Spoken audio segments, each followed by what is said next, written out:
another huge part of Mexican wrestling as we've been seeing this whole legend show, a father and son. Last Saturday, Triple Mania 26 at Hijo del Fantasma lost to L.A. Park, and this is the first time we are publicly seeing him without his mask for the first time.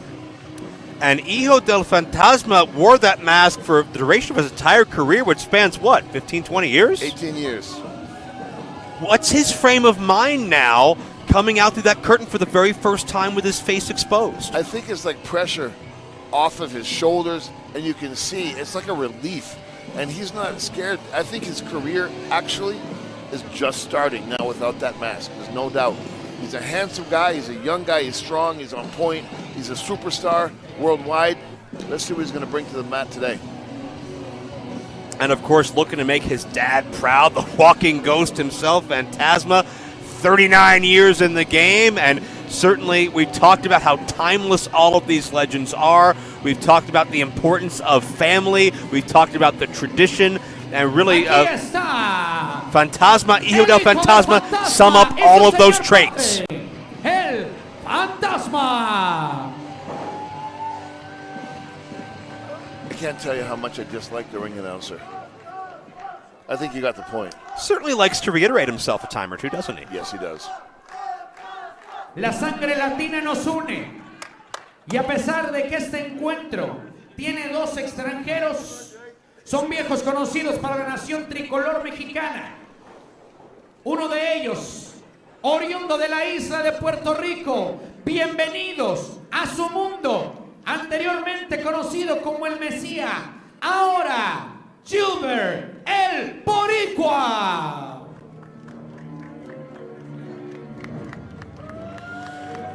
I will.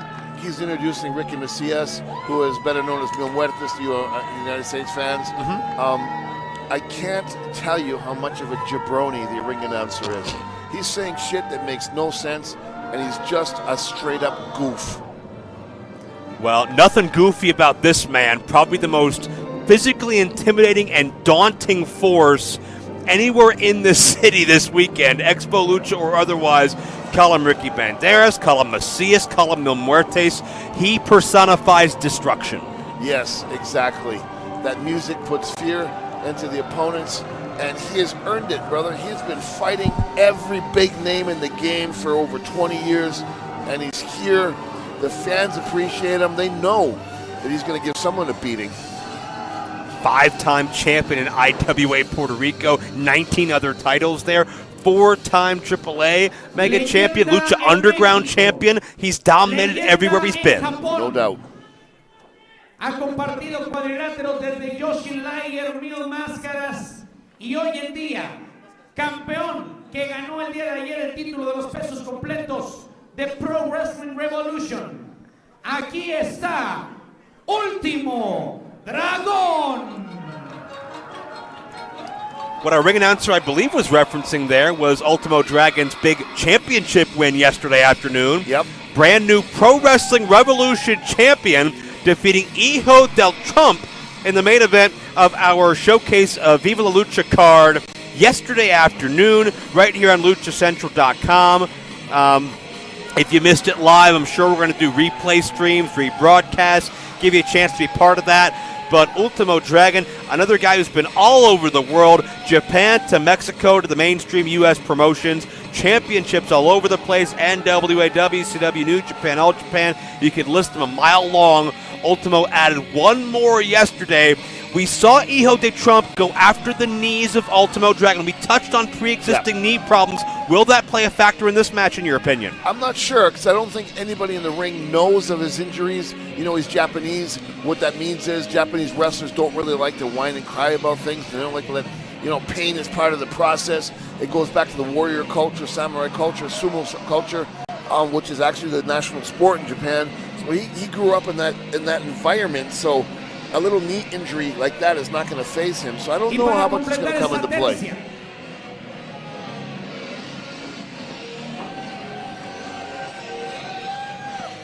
Well, certainly that will be put to the test in this matchup, because if there's anybody that can inflict that type of damage on you, certainly the three on the other side of the ring are more than capable of doing so. Dragon is playing through the pain right now. No noticeable limp, no bandages, nothing like that. We'll see if that can continue on through the duration of this matchup. Dragon still looks in phenomenal shape. He hasn't aged at all. No, and he's like a mature champion. He doesn't need to come to the ring with his belt. That might just provoke a little bit more aggression on the heel side. So maybe that's one way of not provoking too much and avoiding them attacking his knees. Y por último, personaje que recordamos en la pantalla chica, en la pantalla grande de la televisión y del cine mexicano, el sucesor del Capitán Aventura, con ustedes, Tinieblas Junior. And one of the most colorful stories, one of the most colorful legends in the history of Lucha Libre, Tinieblas, along with Alushe. Y junto con él aparece el duendecillo Maya. A very, very famous figure on television, soap operas, movies, and his father was a big star in the early to mid to late 70s, early 80s, and his son, 6'5", taking on the father's name and mask and carrying on with the tradition with Alushe. This is a very classic part of historical retro Lucha Libre, and well, here we are at the Expo, and you're going to see a mix of everything. Tinieblas, the prototype of a Mexican sci-fi superhero. To your point, he has transcended just Lucha Libre and been all over Mexican culture. And there's so many odd facts and figures about the backstory of Tinieblas that we'll get into. I'm not even sure I'm understanding and seeing a little stuffed animal wearing a baseball hat is about to break dance.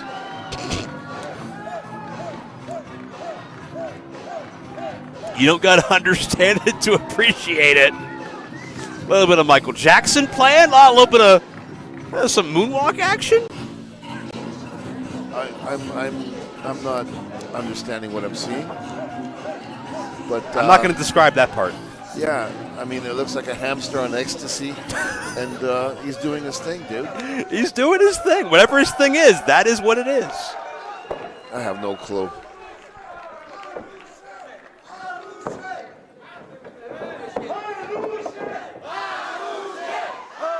Alushe, from what I understand, is a Mayan elf, just for clarification purposes. And not a lot of love from Hijo del Fantasma. Good for him, dude. I agree with him. Kick that little dude in the furry rug out of the ring. What's wrong with Alushe? He has a right to be here, just like the rest of us. Sure.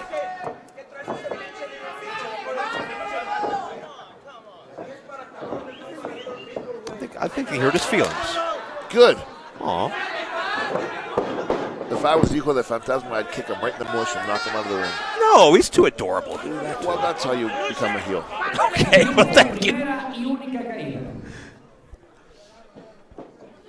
Well, we're going to get Alushe out of the ring. From what I understand, Tinieblas has a space uniform that blocks cosmic X-rays. He's got a helmet that allows communication of all beings and languages. A military captain with a flair for adventure.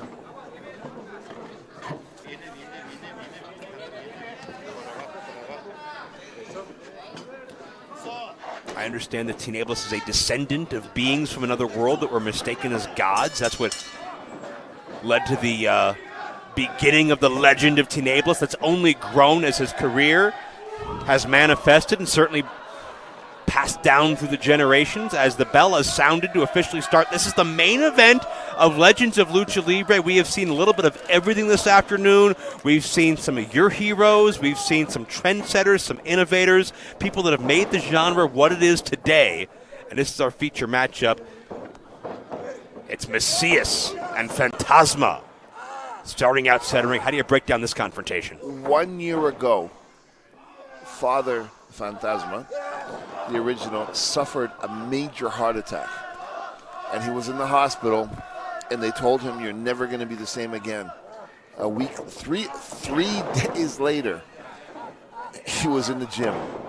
So to see him in the ring today, in the shape he's in, he's just, it's mind-boggling to the power of the commitment he has to lucha libre. I mean, like I said to you all weekend long, once it's in your blood, you're in it for life. He's a medical marvel. Yes, yes.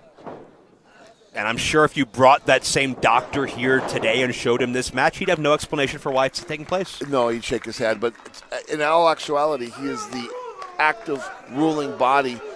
He's the commissioner of lucha libre in Mexico City in the state, and he has a very important position. But he's still active in the ring. It's quite, he's not a spring chicken, but he's still in there giving it all he's got. Absolutely. And again, I mean, you go till you can't go anymore. And so well conditioned, 39-year pro. And there's a roll up. 2 count. I'm having a tough time in my head putting together many U.S.-based athletes who have extended their career beyond 40 years and kept a full schedule. Yeah, I tell me one. And maybe Jimmy Valiant. Okay, maybe. But wrestling once a month is not a full-time schedule. Not at all, no. But kudos to him. Yeah, Jimmy Valiant's past 50 years by this point, so by 40 he may have been still working regularly. Sure. There's a side headlock by Fantasma. But yeah, there's just no parallel. There's no comparison. Lucha Libre it's a life. That's why so many people stay loyal for so long, because they grow up, they grow old, they share these experiences with their kids, because these fantastic mystical characters have been doing this their whole lives. Yeah, arm drag takeover. It's like you can marvel as a youth at some of these personas, and then take your kids and see the same look in their eyes someday, and then maybe if you're lucky, your kids. No doubt. Which is why the juniors inherit, after much trial and tribulation, the mask, the name, to continue on the tradition, so that those families who grow up with this and share with their kids after their grandfathers, fathers, etc., can continue in that vein. That's where the passion and the dedication of the Mexican fan comes, because it's just a generational experience.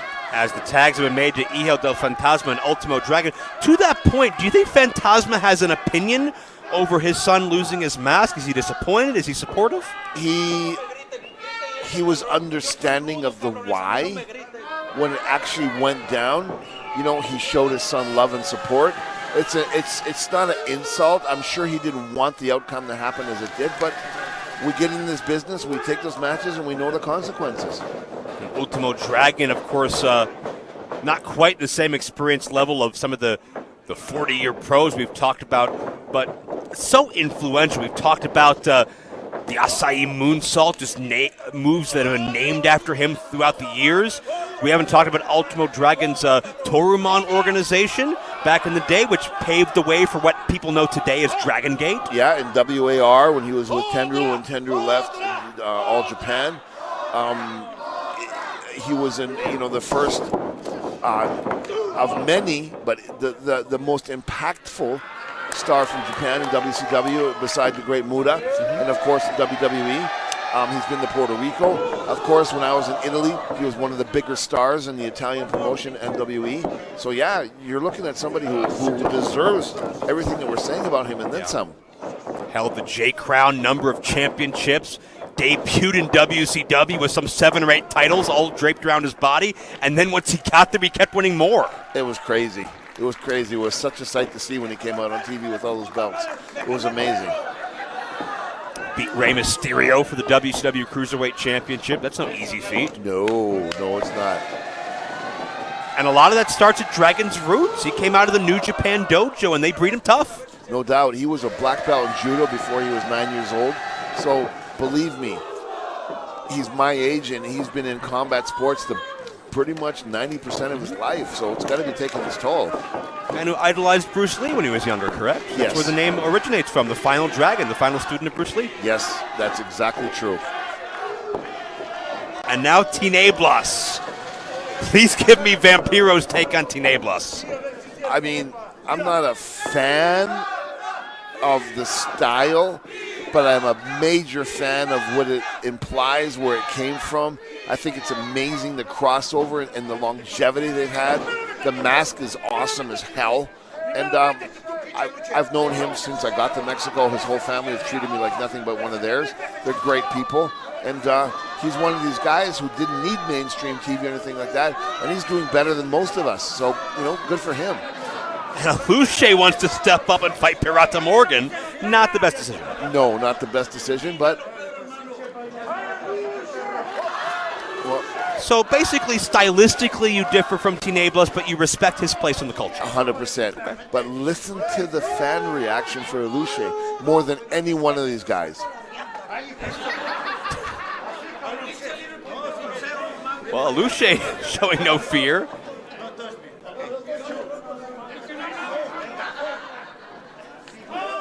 Well, here we go. This could be the end of Alushe. I would think so. Unless it's a dance-off, that he's got a chance. Probably not, though. Got to warm up. Loosen those muscles. I don't even know what this. I don't even know what the hell I just saw, dude. What? You never saw Mayan Elf do one-arm push-ups? No. Where have you been? Whoa! Pirata got outsmarted and he just booted the elf. I totally think it's about time he gave him a little bit of an ass whooping. Stomp his head through the floor. Aww. I mean, he wants to get in there and be cocky and do all that kind of stuff. Yeah, it was funny the first time, but Pirata Morgan is one of the greatest luchadores I've ever. You don't insult him like that, you know what I mean? All right, I'm going to ask you a question that you struggled with for a long time in your career. How do you beat Pirata Morgan? You guys went tooth and nail for so long. Oh, that's a tough one to answer because he doesn't quit. How do you beat him? You've got to say your prayers and you put him in the swing for the fences and hopefully it connects because he's not going down easy. Hijo del Fantasma, and now he gets taken down at Pirata. Accidentally struck his own partner, now trying to make good on it by holding Tinieblas. And unintentional reciprocation as Tinieblas outsmarts the field. An eye for an eye, baby. Alushe! High risk by his standards off the apron. Yeah, he fell a whole half meter, and, well, to him, that might be jumping off the Empire State Building. Tinieblas, Soul Man in the ring right now, Hijo del Fantasma. And again, you talked about the style difference. Hijo del Fantasma probably has not encountered many men like Tinieblas in the ring in quite some time, if ever. No, it's a different style. You know, he's used to Lucha Underground. He's used to Impact. He's used to Japan, Mexico. His stuff is aggressive. He's a fighter. But when you get somebody from a different era who has a different style, it kind of plays with your mind a little bit because you don't know you don't know how to fit in. You know what I mean? Yeah.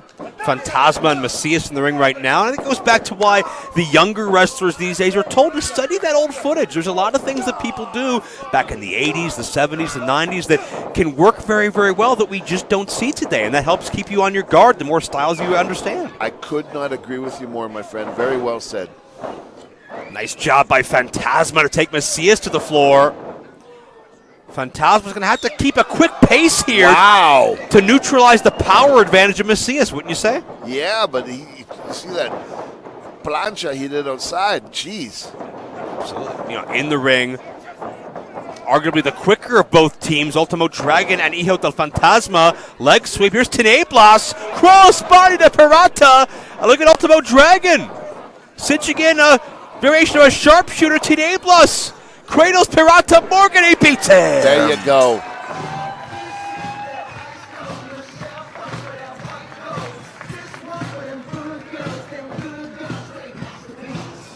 Hard-earned victory here. Mesias back in the ring to reap the spoils. Aquí está. Gilmer el Boricua. I can put up with everything except watching this little rug dance again. Oh, come on. Alushe, duro. Pirata Morgan. Oh, no. I think we finally figured out how to neutralize Pirata Morgan. Yep. Get a little elf to hit you in the groin. I think that's the only way. And isn't that a life motto and a half? I would think so. And one for Hijo del Fantasma. I think Pirata and the Fantasmas are realizing maybe in comparison the dancing wasn't so bad. Yep, there are worse things in life, you know. Hey, honey, I went to Las Vegas and a little furry midget gave me a headbutt in the groin. What? What happens in Vegas stays in Vegas, pal. Except for this, because we're streaming all over the world on luchacentral.com. We'd like to thank them. Yes, we for would. hosting ExpoLucha, our third event of 4 this weekend. We'll be back at 8 o'clock local time here on the West Coast for AAA, something you're looking forward to very much. Very much so. The stars, the promotion are going to be here. It's going to be a good night, brother, and I've enjoyed my week with you. Thank you so much. Thank you. Couldn't do without you. We appreciate your expertise and your history, especially here with the Legends of Lucha Libre. So many people you've looked up to. It's great to have you here to give them the proper homage, the proper respect that they've earned throughout their decades of their careers. That's correct. All right, ladies and gentlemen. Buenas noches, Las Vegas. A todos los paisanos que vinieron a disfrutar la esencia de la mejor lucha libre del mundo, la mexicana, señores. Bueno, les tenemos un regalo, no se vayan. Les tenemos un regalo aquí con el duende Maya Alushe. Alushe no solamente sabe bailar, ni darle cabezazos en las partes nobles de los luchadores rudos. También sabe cantar, va a hacer beatbox y va a reggaetonear para todos ustedes. ¡Venga, Alushe!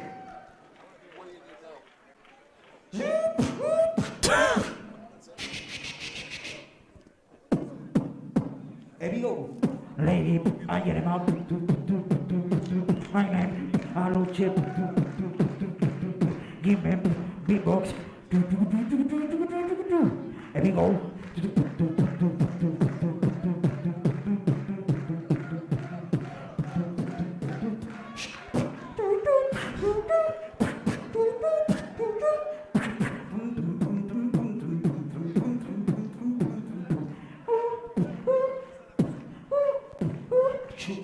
Soy la lucha que le viene rapeando a toda esta gente, ya le vengo improvisando. Todo el mundo con la mano arriba, todo el mundo con la mano arriba. Oh, yeah, oh, yeah, oh. Alushe DJ. I love this guy. Buenas noches, buenas tardes. Ladies and gentlemen, thank you for joining us for the Legends of Lucha Libre. For Vampiro, I'm Joe Dombrowski. We'll see you back here 8 o'clock local time for AAA as part of ExpoLucha on luchacentral.com. Muchas gracias. Thank you for being here with us. Let me tell you something before you can go. Aquí en esta área de aquí de los backstage, cerca de los backstage, a toda la gente que tiene el acceso platino, el platinum, toda la gente que lo tiene, van a poder recibir algunas bebidas. Para toda la gente que quiere consumir bebidas, aquí al lado van a poder tenerlo. La expo continúa. Vamos a cerrar el show a las 8 de la noche. 8 de la noche, Lucha Libre AAA Worldwide. Presente con Pagano, presente con el Hijo del Fantasma, presente con todas las estrellas de Lucha Libre AAA. Muchas gracias, mi querido. Vamos a estar vendiendo productos oficiales de su servidor Tinieblas Jr. y los que se quieran sacar foto con el duende Maya Alushe. Ahí nos vemos. Gracias, amigos. Gracias. Gracias por haber estado aquí. 8 de la noche, los esperamos. Lucha Libre AAA.